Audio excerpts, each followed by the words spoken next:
Manuel, vamos a seguir, por supuesto, con el tema Tía María y con otros conflictos relacionados con el sector de energía y minas. Y por eso estamos ya aquí en estudios con el ministro. Bienvenido, Francisco Ismodes, ministro de Energía y Minas. Bienvenido. Muchas gracias, en realidad, por venir a conversar con nosotros. Muchas gracias por la invitación. Este contexto días, que a todos los peruanos nos preocupa, por supuesto. Y comencemos con el tema del proyecto Tía María. Hemos estado conversando aquí, usted tal vez ha escuchado un poco de la entrevista con el secretario general de la Federación Nacional de Trabajadores en Minas, pero también hemos estado hablando desde hace días, en realidad, con alcaldes, con el gobernador de Arequipa. La preocupación es por lo siguiente: el Ejecutivo ha entregado la licencia. La empresa Sauder ha dicho: no vamos a construir hasta obtener la licencia social, hasta que exista este diálogo necesario con la población. Pero esta población que no quiere Tía María dice: no va el proyecto, ni Tía María ni la tablada. Los alcaldes, el gobernador regional están de acuerdo con que no va. Nosotros nos preguntamos, ¿cómo va a ser el Ejecutivo? ¿Cómo va a ser usted para poder llegar a un consenso, para poder llegar a un convencimiento? Fíjese, buenos días. En primer lugar, tenemos que resaltar que las autoridades tenemos que actuar con responsabilidad. Todas las autoridades que estamos involucrados en este proceso tenemos que actuar responsablemente. Y eso pasa, en primer lugar, por cumplir el marco legal. Y el marco legal es el que hemos aplicado en este proceso que ha empezado en el año 2014 y que recién están concluyendo para entregar esta licencia. En paralelo a avanzar con y cumplir ese marco legal, se ha venido conversando con la empresa, ¿no? Y ella ha aceptado asumir una obligación formal. Y su obligación formal es no empezar la construcción del proyecto, es decir, no se va a iniciar la construcción del proyecto hasta que no exista un mejor clima social, hasta que no exista un proceso de diálogo que el Estado, el gobierno, debe impulsar. Entonces, la invocación a las autoridades es actuar con responsabilidad. También significa actuar con responsabilidad del gobierno es cumplir su rol. Y lo que ha venido ocurriendo en los últimos años es que el Estado, el gobierno, no ha estado presente en estos espacios. Entonces, la empresa puede ser querida o puede ser no querida, pero es el gobierno el que se tiene que encargar de que la empresa cumpla con sus responsabilidades y cumpla con sus compromisos. Y esa es la desconfianza que hoy día existe, no solamente en el Valle del Tambo.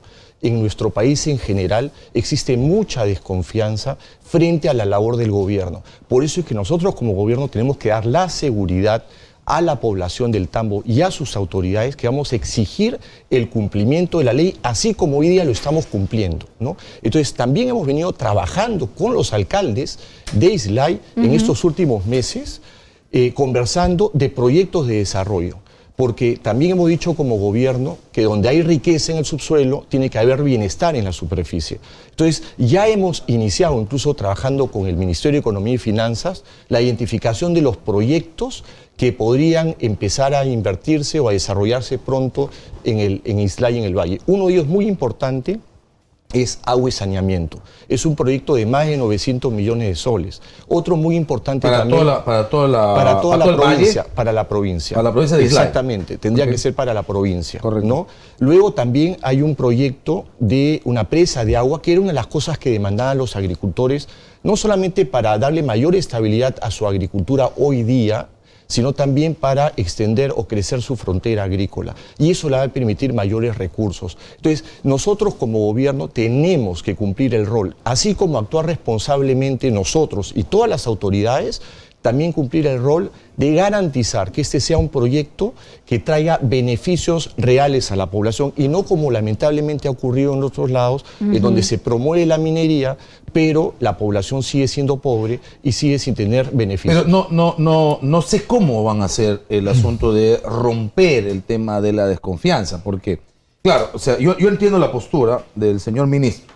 Legalmente, no hay forma de negarle la licencia. Exactamente. O sea, había una serie de procedimientos y se ha dicho, señor, levante su observación, levanta, levante su observación, levanta, levante su observación, levanta. Ok, ya está. De 2014. Correcto, eso está clarísimo. Es decir, sin embargo, queda y se supedita el asunto, y por eso es que la salida termina siendo salomónica. Es decir, no puedo negarte porque si me niego, estoy yendo contra la ley.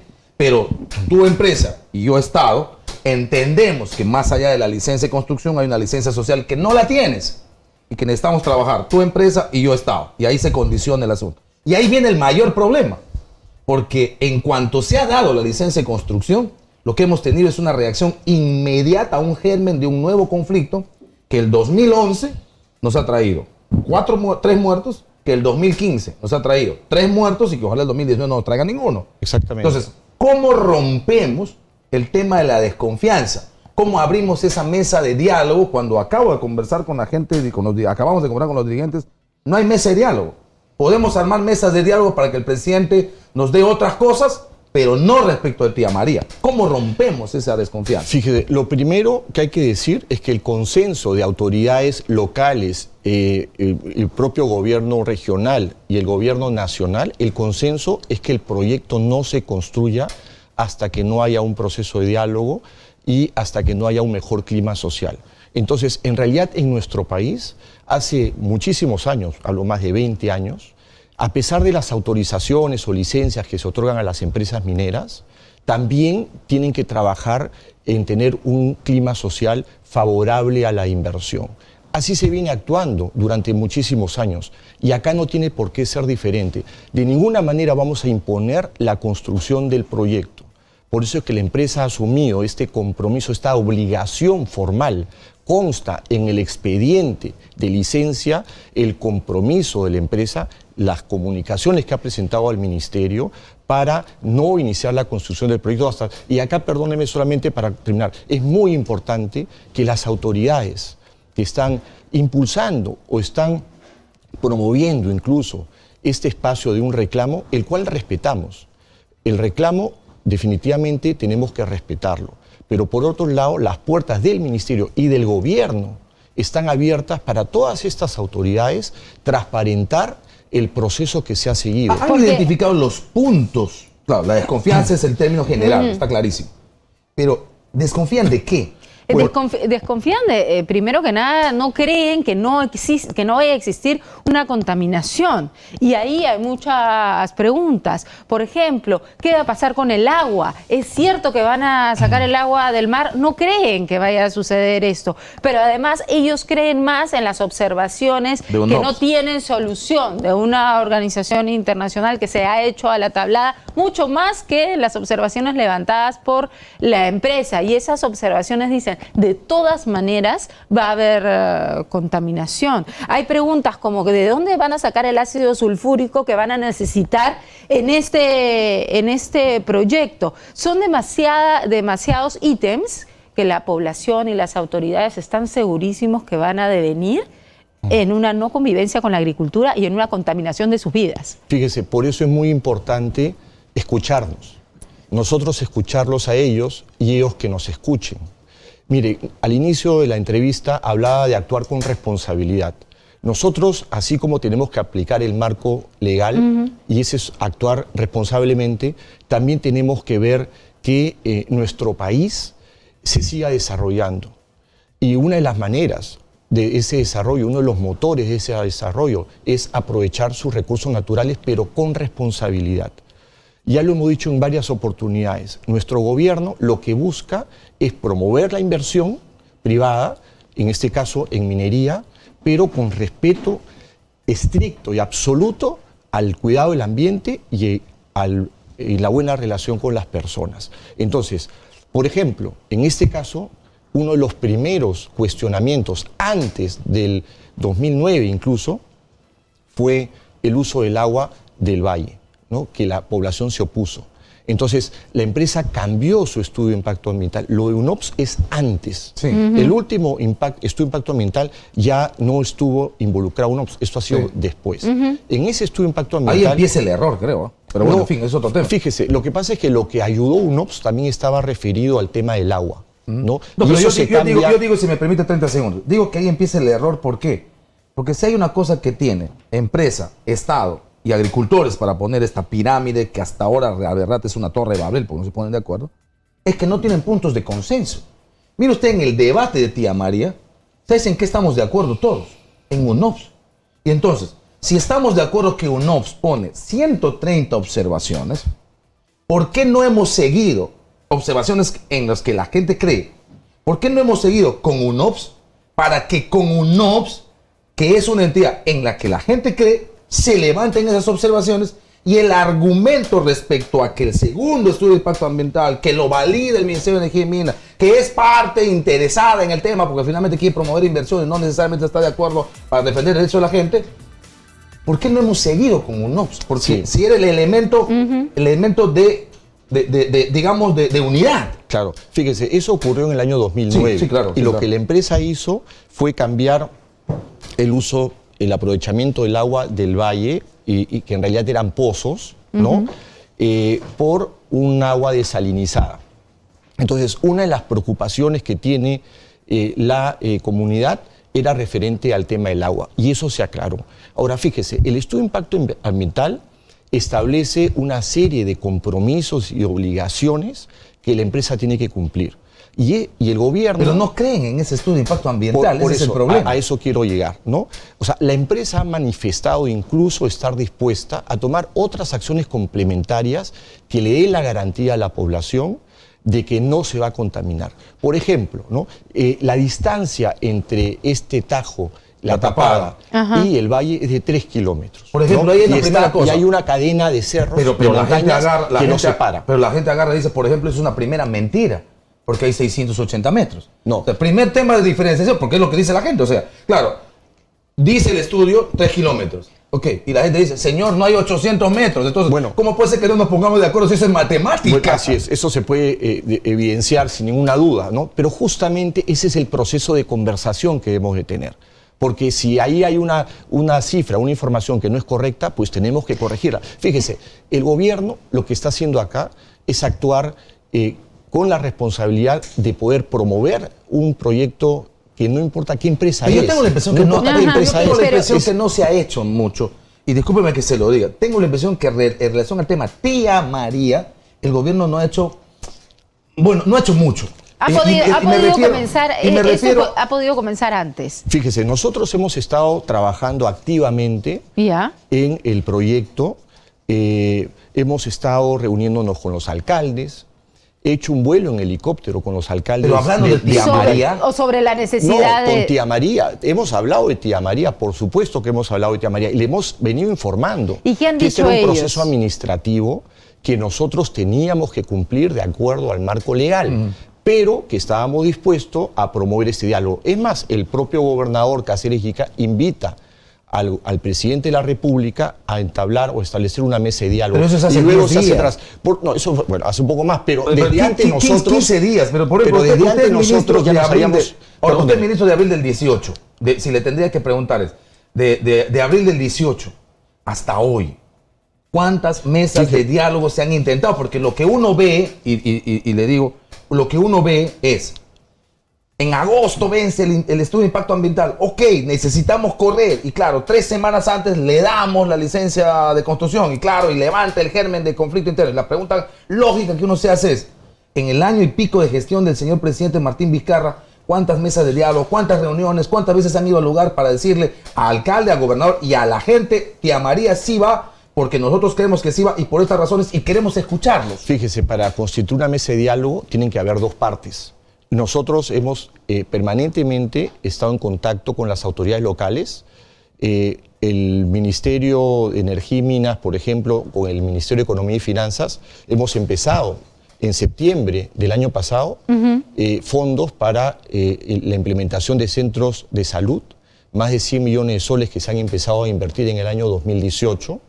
Hemos trabajado en este proyecto de agua y saneamiento, de una inversión de más de 900 millones. Entonces, hemos empezado a generar las condiciones favorables para poder empezar con mayor confianza esta mesa de diálogo.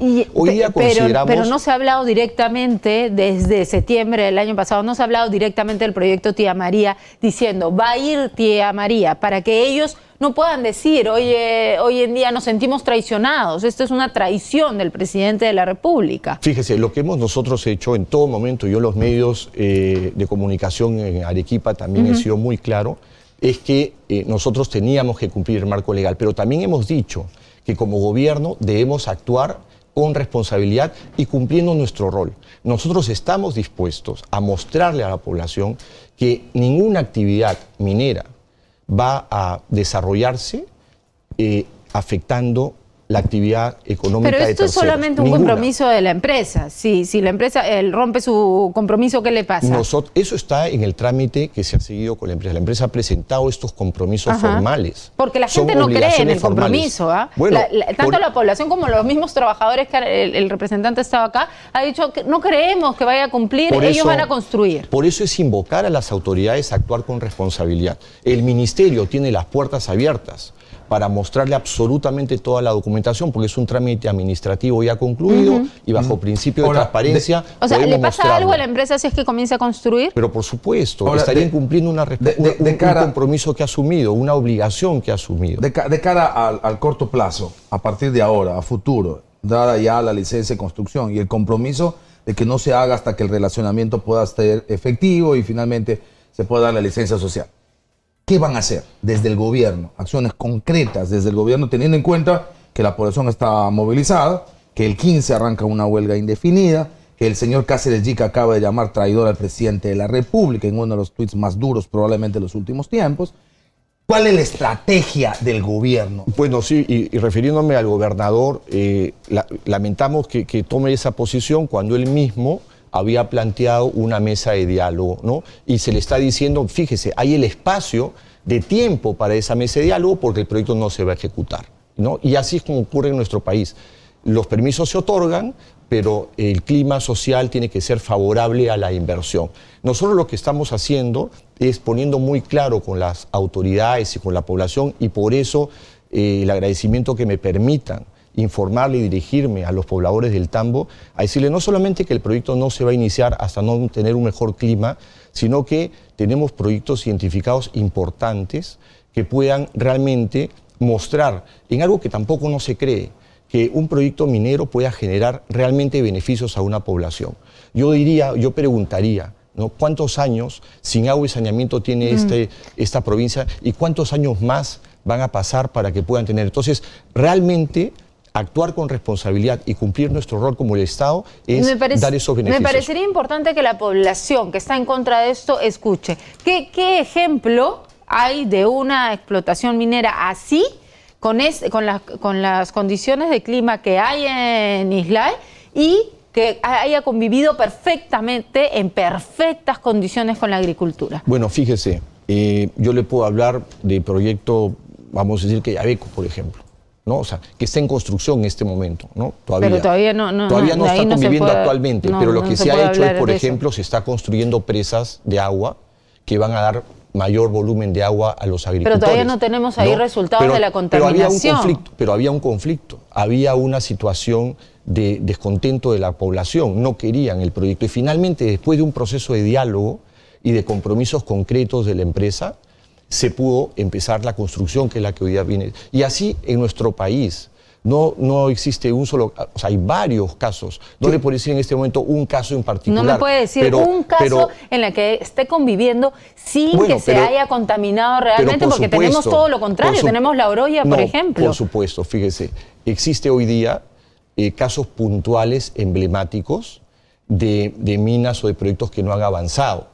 Pero el resto de proyectos y el resto de operaciones, en donde siempre las relaciones del día a día se pueden generar conflictos, vienen avanzando con normalidad. Y eso es el PBI que tenemos en nuestro país, que 10% del PBI proviene de la minería. Entonces, no podemos decir que no existe una armonía en la mayor cantidad de operaciones mineras entre la empresa y la comunidad, pero con precisa rol. Y ahí, perdóneme para complementar, existen conflictos. Sí, claro, el día a día de las relaciones humanas existe conflicto. Pero hay cosas que de verdad que deberían avanzarse, ¿no? Porque, por ejemplo, que OEFA haya tenido hasta 13 gravísimas denuncias contra Sauter por atentado contra el medio ambiente, no le pinta bien. Que tengamos 2.300 trabajadores de la Sauter que no apuesten por su empresa. Pero ahí Que justamente, desconfían totalmente. pero mire, ahí justamente es donde el Estado, el gobierno, tiene la decisión de actuar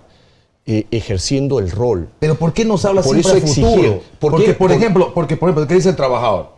No hacen las inspecciones. Y, por ejemplo, ya no sé si la idea sería decir, vamos a hacer las inspecciones. La pregunta es decirle al ministro de Trabajo, al ministro, ¿por qué no han hecho las inspecciones? Bueno, pero es que eso es algo que habría que evaluar si se han hecho o no se han hecho realmente. Ellos dicen que no. Bueno, pero habría que preguntarle al ministro Correcto. de Trabajo Ahora, para ver si eso se ha hecho. Perfecto. ¿No? ¿Están evaluando la posibilidad que vaya el presidente Vizcarra a Arequipa, a Islay, el premier, en estos días, en las próximas semanas? Como el premier lo ha dicho recientemente, nosotros estamos abiertos a tener una reunión, ¿no? Y para acercarnos y para tener ese espacio, pues hay que coordinar y ellos tienen que también estar dispuestos a querer esa reunión, ¿no? Y eso es nuestro rol. Seguimos conversando con las autoridades locales y estamos buscando que se abra este espacio de diálogo para escucharnos. ¿Qué han tenido de respuesta hasta Fíjese, ahora? como primer lugar, acá no estamos hablando específicamente de los puestos de trabajo que la empresa va a generar, de la inversión que va a hacer. Primero tenemos que ocuparnos de escucharnos, de escuchar cuáles son sus preocupaciones y ver cómo esas preocupaciones se puedan resolver. Hay personas de muy buena fe que están preocupadas y por eso se oponen al proyecto. A esas personas yo me dirijo para que realmente reflexionen y actuemos con prudencia y actuemos con serenidad y empecemos a trabajar un espacio de confianza. No vamos a imponer el proyecto y tampoco vamos a permitir que se les pueda afectar a la población de agricultores por una nueva actividad. Correcto. Digamos que es lo único que queda bastante claro. Lo único que queda claro. Se ha entregado la licencia de construcción porque no hay otra forma de evadir esa responsabilidad. Y segundo, el compromiso de que no hay ninguna construcción hasta que se pueda, y eso está absolutamente condicionado a la decisión de la gente y las autoridades, iniciar el diálogo. Antes de pasar a otro tema, los congresistas representantes de Arequipa ya dijeron ayer, hay que interpelar al ministro. Bueno, no todos los congresistas Bueno, no representantes todos, de Arequipa. sí. Fíjese, nosotros lo que estamos Es haciendo cierto. es actuando con responsabilidad. Invocamos a los congresistas y a todas las autoridades locales también a actuar con responsabilidad. Nosotros tenemos la información a disposición para que la puedan revisar. Y también creo que debemos ser conscientes que nuestro país necesita de un aprovechamiento responsable de sus recursos naturales. Nuestro desarrollo y el poder cerrar brechas, el poder mejorar la educación, la salud, también depende de un buen aprovechamiento de esos recursos y en eso trabaja el Ministerio de Energía y Minas con el gobierno, dentro del gobierno con el MEF, para poder impulsar que se puedan realmente implementar proyectos de cierre de brechas. Ahora, yo tengo unas preguntas muy puntuales. Y discúlpeme que entra este tema, que podría sonar un poco personal, pero me da esa duda, que además Dígame. es un problema que es un poco complicado en el país. ¿Podemos confiar en que el ministro Ismodes realmente defienda intereses de la gente y el Estado si cuando mira un poco, digamos, su cartel profesional ha estado sirviendo, como es lógico, porque no es malo, pero casi toda su vida profesional a empresas privadas vinculadas a minería y ha estado representando más un poco los intereses de la sociedad de minería y hidrocarburos en su condición de gerente? Digo porque no es su caso, debo dejarlo absolutamente claro, pero muchísimos casos de corrupción que hoy vulneran este país al punto del dolor es por esta bendita silla giratoria de gente que ha estado defendiendo intereses privados y particulares y después ocasionalmente pasan al Estado y por supuesto no defienden al Estado. Entonces, esa es una preocupación personal que tengo y se la tengo que plantear en aras de la máxima transparencia porque necesitamos gente que defienda intereses del Estado. ¿Podemos confiar que usted lo haga? ¿Usted sabe cuál ha sido mi rol en los últimos años en el sector privado? Ha sido justamente promover una actividad de minería responsable, una actividad de minería que cuide el ambiente, que cumpla la ley, que promueva buenas relaciones con las comunidades y eso es la manera como yo he venido apoyando al sector, ¿no? ¿Y por qué estoy acá? porque justamente la experiencia que vio el presidente Martín Vizcarra en mi desarrollo profesional ha sido trabajando con una minería sostenible. No solamente conozco el sector minero, cómo opera en sus, digamos, operaciones mineras, sino también la parte de responsabilidad social. Y también quiero decir que el Ministerio de Energía y Minas es uno de los primeros que ha implementado sistemas anticorrupción. El ISO 37000, por ejemplo, ya lo hemos certificado. Somos unos de los primeros que hemos implementado la dirección de integridad. Tenemos una directora de integridad, ¿no? Entonces, trabajamos muy atentos a cumplir el marco legal, pero también evitando prácticas de corrupción sin ninguna duda. Perfecto. Se lo dejo la pregunta como parte de este esquema de desconfianza que tenemos en el país, ¿verdad? Y que hay que responderlo. Porque y por eso el gobierno, y por eso lideramos como gobierno en la reforma de justicia y la reforma. Ahora, a propósito de cláusula anticorrupción. Eso. El gasoducto. Hemos estado hablando y preocupados por el tema del gasoducto como un proyecto también necesario para todo el sur del país. Y tenemos una cláusula anticorrupción para aplicarla. Fíjese, debemos decir con absoluta claridad que se tiene que investigar y se tiene que sancionar a los responsables de corrupción en relación a todos o a cualquier proyecto, y en este caso al gasoducto del sur. Nosotros como gobierno venimos impulsando un nuevo proyecto distinto al gasoducto, que se llama el Sistema de Transporte Integrado de Gas. Ese sistema de transporte integrado de gas lo que busca es llevar gas al sur de nuestro país a través de un ducto que permita satisfacer la demanda y que esté de acuerdo, digamos, con la oferta de gas que tenemos, ¿no?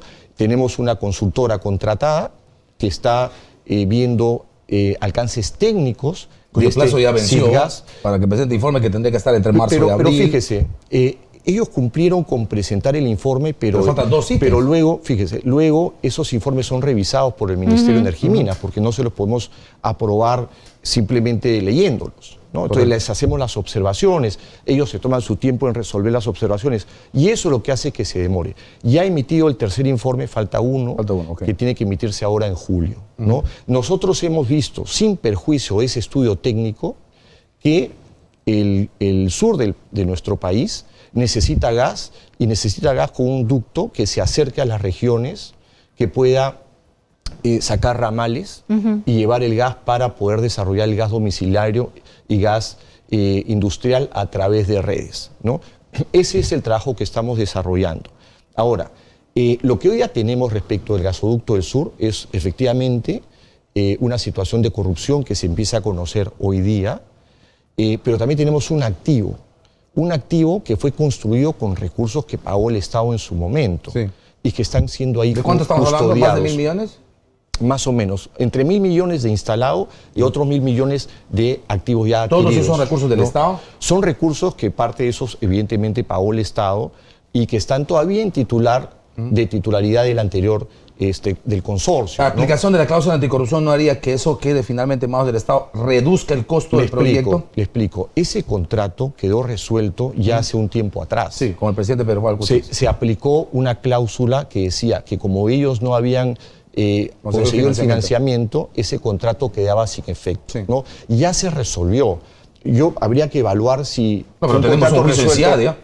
Uno de los que conforman el consorcio ha iniciado un proceso, pero ese es un tema de ese proyecto. Nosotros estamos trabajando en un nuevo proyecto que puede incluso... Pero en el tema de ese proyecto va a haber una reacción rápida del Ejecutivo para quitar ese pero juicio. Por supuesto, pero o sea, nosotros estamos avanzando, nuevamente les explico, o sea, estamos viendo en paralelo este otro proyecto que sería el mismo trazo, de acuerdo a lo que nosotros ya como ministerio hemos evaluado, sería el mismo trazo, pero en 2 tramos. El primer tramo llegaría a Anta, Cusco, y hemos encontrado este proyecto que iba a estar para el año 2025.